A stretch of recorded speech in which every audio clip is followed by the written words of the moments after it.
भाई अध्यक्ष जी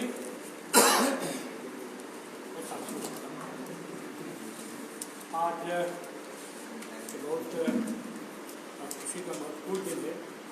हम लोग आज तरना वार्ड के पुनर्गठन के लिए नवीनीकरण तो नहीं थे नवीनीकरण ऑलरेडी हमारे सभी लोग काम कर रहे हैं, लेकिन बीच बीच में उसको जमा करने की जरूरत होती है।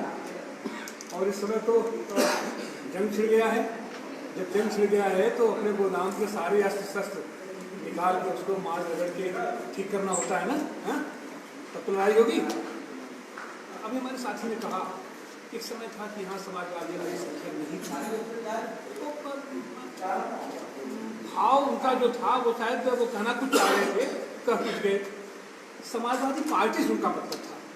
समाजवादी पार्टी तो 1992 में मतलब पैदा ही हुई, और समाजवाद तो दुनिया के पैमाने पर समाजवादी और समाजवाद के चाहने वाले, समाजवाद को मोहब्बत करने वाले लोग दुनिया के पैमाने पर केवल और केवल समाजवाद को चाहने वाले लोग हैं, ज्यादा से ज्यादा लोग चाहने वाले लोग। और हिंदुस्तान में तो समाजवाद का अपना इतिहास रहा है। स्वाधीनता आंदोलन में समाजवादियों ने बढ़ चढ़ के हिस्सा लिया, और ये जो कांग्रेस जो मूल पार्टी बनी थी, राजनीतिक पार्टी थी लड़ने का स्वाधीनता आंदोलन में, इसमें से भी टूट करके 1925 में समाजवादी कांग्रेस बनी। 1925 में ही कम्युनिस्ट पार्टियों की स्थापना। कम्युनिस्ट पार्टियां भी समाजवादी ही है, वो थोड़ा हमसे कुछ और अलग हट करके हैं। वो थोड़ा सा अंतर्राष्ट्रीय विचारधारा है और वो वर्ग को मानते हैं और तमाम की, लेकिन सबके मूल में समाजवाद है। और आज की तारीख में भी हम तो ये कहेंगे कि देश के पैमाने पर आज की तारीख में भी 3 धारा बिल्कुल साफ साफ दिखाई पड़ती है। एक तो भारतीय जनता पार्टी की धारा है, जो कहीं न कहीं से दक्षिणपंथी धारा है। दक्षिणपंथी धारा मतलब पूंजीपतियों की धारा है, जिसको अंतर्राष्ट्रीय स्तर पर पूंजीवाद कहा जाता है। लेकिन हिंदुस्तान में ये भारतीय जनता पार्टी, आज की भारतीय जनता पार्टी, खास करके मोदी की जनता पार्टी, भारतीय जनता पार्टी, ये पूंजीवाद का भी प्रतिनिधित्व नहीं करती है। हम इसको लंपट पूंजीवाद के प्रतिनिधि के रूप में देखते हैं।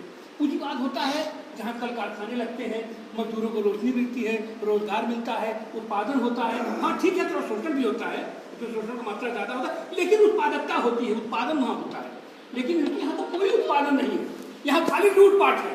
लंपट पूंजीवाद में लंपट लोग क्या करते हैं, खाली छिड़की करेंगे, डकैती करेंगे, और जो तो यहाँ खाली लूटपाट है। हिंदुस्तान की पूरी संपदा को आप उठा करके देखिए, अब इससे बढ़िया उदाहरण और क्या हो सकता है। इनके सारे लोग यहाँ के सारी संपदा को लूट कर यहाँ से भाग जा रहे हैं।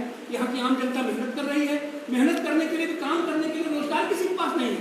नौजवान बेरोजगार पड़ा हुआ है, और हमारे यहाँ तमाम नौकरियां ये जो वादा की थी कि खाली झूठ बोलता है।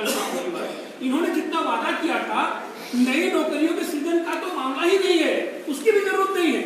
जो नौकरियां हैं ऑलरेडी हमारे यहाँ, जो स्थापित हैं, जो स्थान खाली हैं, अरे उस पर तो भरो।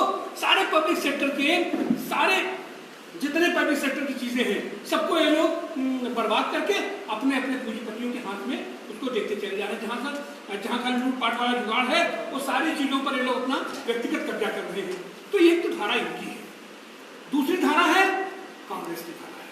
कांग्रेस की धारा क्या है, तो कांग्रेस भी आप स्पष्ट रूप से देखेंगे, कांग्रेस भी बार बार कहती है कि हम भारतीय जनता पार्टी का विकल्प बन रहे हैं, भारतीय जनता पार्टी का विकल्प बन रहे हैं। और हम लोगों का कहना है कि नहीं, इस व्यवस्था का विकल्प बनो।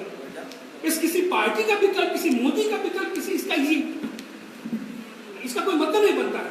यह जो लंपट, यह जो लूट की व्यवस्था है, यह जो लूट खसोट की व्यवस्था है, इसका विकल्प बनने की जरूरत है। और वह विकल्प केवल और केवल समाजवाद ही हो सकता है, केवल और केवल समाजवाद हो सकता है। और उस समाजवाद का प्रयोग जाहिर सी बात है उत्तर प्रदेश में हमारी समाजवादी पार्टी करती है। समाजवाद क्या है, तो ये जो गरीब गुरबा लोग हैं, जो मेहनत कश लोग हैं, समाजवाद कहता है कि हर आदमी को काम मिलना चाहिए, और जो काम करता है उसका पसीना सूखने से पहले उसको उसकी कीमत मिल जानी चाहिए। ये हमारा है समाजवाद। तो इस पर समाजवादी पार्टी इस पर आरूढ़ है। समाजवादी पार्टी इसी को केंद्रित करके सरकार बनाना चाहती है। इसी को केंद्रित करके सरकार बनाने का मतलब है कि वो आम आदमी, उसकी सरकार, उसकी हितों के संरक्षण वाली सरकार, और उसी से लगभग समानांतर हमारी बहुजन समाज पार्टी है। उसमें और भी जो दलित पीड़ित पिछड़े लोग हैं, समाज के जो सबसे निम्न स्तर पर लोग हैं, निचले स्तर वाले लोग हैं हमारे समाज में, उनका एक संगठन है। तो आज की तारीख में अगर लंपट पूंजीवाद, ये लंपट लोग, दक्षिणपंथी लोग अगर आक्रांत हैं तो केवल इसीलिए आक्रांत हैं कि पिछली बार तो उनकी दाल गल गई हम लोगों के बीच में विभाजन करा करके, और जो बंदर बांट में रोटी बढ़ाते खा करके एकदम डका के एकदम चक हो गए लोग। इस बार उनकी दाल नहीं गल रही, उनको लग रहा है ये तो सब गरीब जुट गए, सारे गरीब, सारे पीड़ित, सारे शोषित लोग तो इकट्ठा हो गए, अब हमारी दाल इसमें कैसे गलेगी। तो इसमें से वो एक दाल चुनने की कोशिश कर रहे हैं। अब कभी निरहुआ को चुन ले रहे हैं, तो अपना कभी हार्दिक को चुन ले रहे हैं, तो अपना किसी को चुन ले रहे हैं। हमारे नहीं, उनके पास आदमी भी नहीं है, क्योंकि ये लोग सही बात ये बोल ही नहीं सकते हैं, कह ही नहीं सकते हैं, क्योंकि वो जो सच कहेंगे तो भैया सच कहेंगे तो सच के सामने लाना पड़ेगा ना। क्या आपने नरेंद्र मोदी को लाकर क्या खड़ा करेंगे, किसको करेंगे खड़ा? तो ऐसे हमारे ही बीच से लोगों को लेकर के नहीं हम तो बाहर भाई बिरादर खड़ा कर देते, तो ये सारी चीजें, तो इन सारी चीजों को लेकर के पूरे देश के अच्छा, हम जब कह रहे हैं इस बार कि हम समाजवाद केंद्रित सरकार बनाएंगे, तो उसका मतलब खाली समाजवादी पार्टी की सरकार नहीं होती है।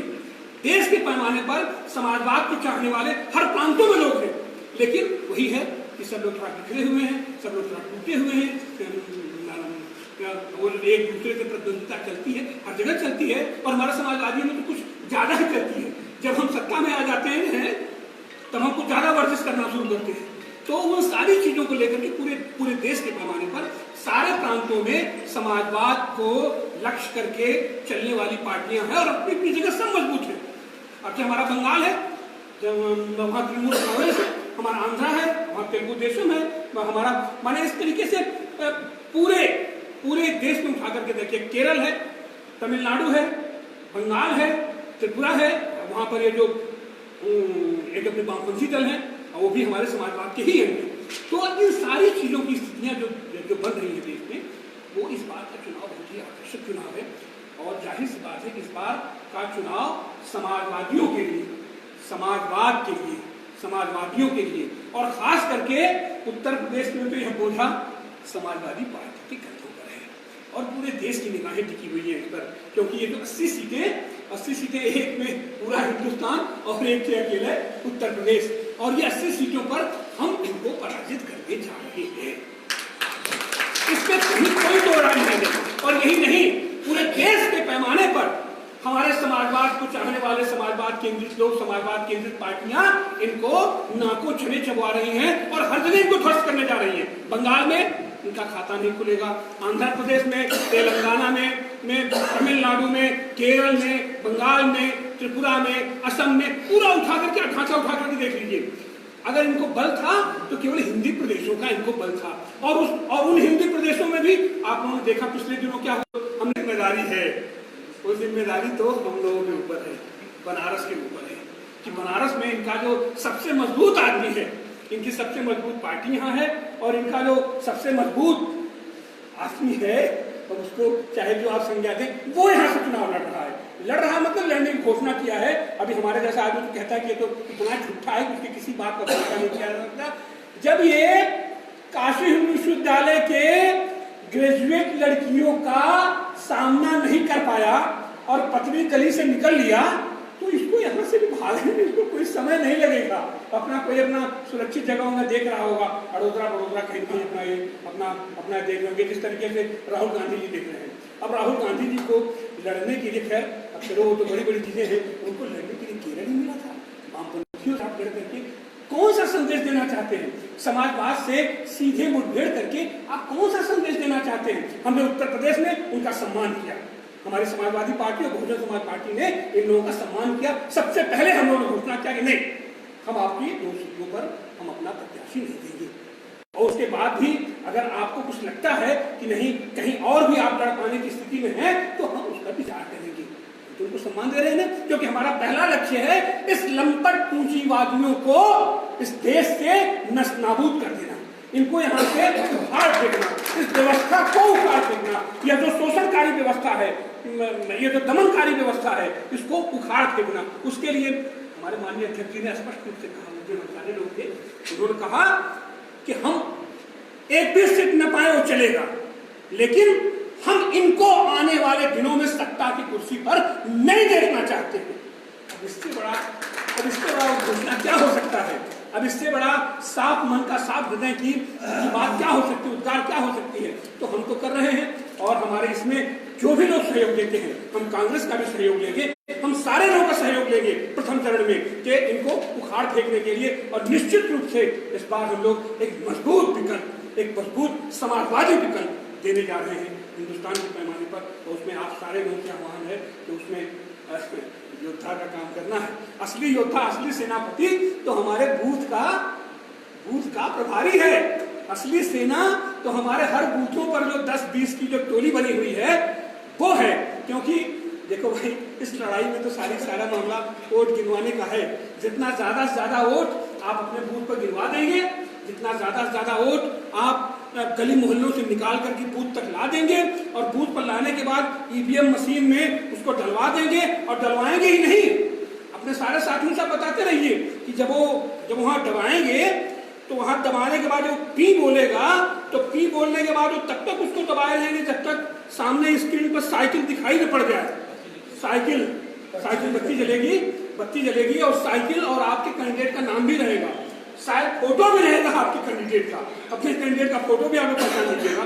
और कुछ पहचाने चाहे पहचाने, साइकिल तो पहचान में आएगी ना, तो वो हम बटन तब तक दबाए रहेंगे, तब तक उसको पी बुलाते रहेंगे जब तक उस पर साइकिल हमारी दिखाई न पड़ जाए। और वो साइकिल हमको 7 सेकंड के लिए दिखाई पड़ेगी, पटपट से दिखाई पड़ेगी, खत्म हो जाएगी। तो इसलिए अगर वो नहीं दिखाई पड़ती है, अगर कुछ और उस पर आ जाता है, फूल आ जाता है, पंजा आ जाता है, कुछ और अगर कुछ और आ जाता है, तो हमको वहां से उंगली हटानी नहीं है, फिर हमको चिल्लाना है उंगली दबाए दबाए, यार चोरी हो गई, हमारी वोट की डकैती पड़ रही है, और इसको समझो। सारे पीठासीन अधिकारी सारे लोग आएंगे, और फिर जब तक उसका निराकरण नहीं हो जाएगा, निराकरण का मतलब एक है कि अब इस मशीन को आप नमस्कार कीजिए, इस मशीन में धोखा हो गया, इस मशीन में सेटिंग हो गई। तो इन सारी चीजों से ट्रेंड करना है, और वो ट्रेंड करने का काम तो हमारा सेनापति करेगा, हमारी सेना करेगी, हमारे बूथ पर हमारे वर्कर है वो करेंगे। तो उन सारे कार्यकर्ताओं को और आप सारे लोगों को हम बधाई देते हैं, शुभकामना देते हैं, और उनका क्रांतिकारी अभिवादन करते हैं। और आज जिन अपने पदाधिकारियों को जिम्मेदारी दी जाएगी, उनके प्रति अत्यंत शुभकामनाएं देते हैं। बहुत बहुत